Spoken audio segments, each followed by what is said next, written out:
child, turtles would often get washed up along the beach here, and really when I look back at it, we treated them so cruelly. We treated them like they were dumb animals. We chucked them on the back of a truck, and these are big, huge turtles, you know. We never ate them. We let them die somewhere, you know, wither away. It was so cruel and lacking in understanding about kaitiakitanga. These days, of course, we're much more discerning about our relationship with the environment, about the importance that turtles have in the environment, the importance that turtles have in the chain of existence that we are a part of as well. And so now when a turtle gets washed up hurt here on the beach, it gets taken away to Turtle Hospital, looked after, treated, brought back, resurrected back to its full strength, and when it's achieved its full strength, we bring it back to the beach and we release it again to its forebears, to the tini of Tangaroa. So today is Tangaroa's day because a couple of honu are being released back to Tangaroa. They wouldn't have made it otherwise. So it's a big day for us as people, but it's an even bigger day for the turtle.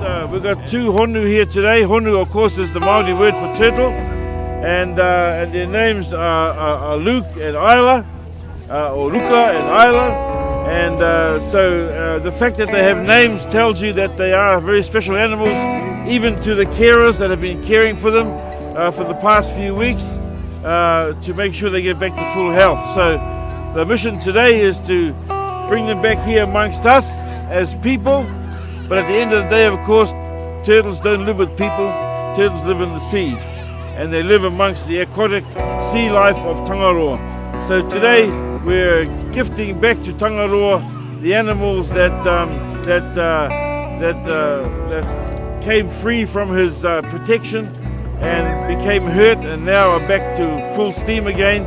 So today, very shortly, we're going to take Isla and Luka down to the water, and we're going to invoke some special karakia around Tangaroa, around Hine Moana, so that we can not only arm these honu with physical strength, but we can arm them with spiritual strength, because animals have spirits too, and to arm them with physical strength so we can send them back to their homeland.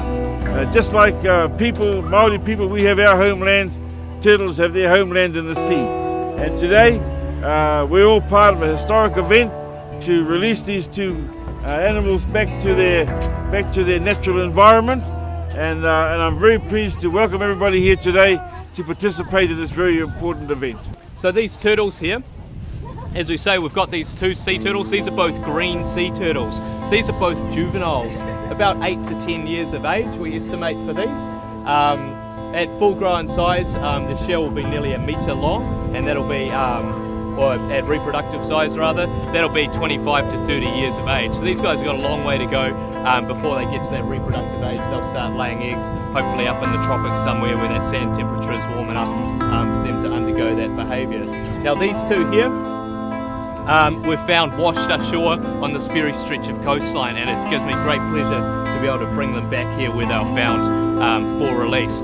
And I'd like to put a big shout out and a big thanks to the local community here, the people who are finding these turtles on the beach, the support that we've had for that, Department of Conservation and everyone involved for the flight of these little creatures that are really a charismatic example of what's going on out there in the ocean, and something which really does need to be treasured and cherished. See, there's a little antenna coming up the top of these sea turtles, so that's actually going to send us back a live signal. Each time this turtle breaks the water surface, it'll send a little signal to a satellite telling us where that turtle is.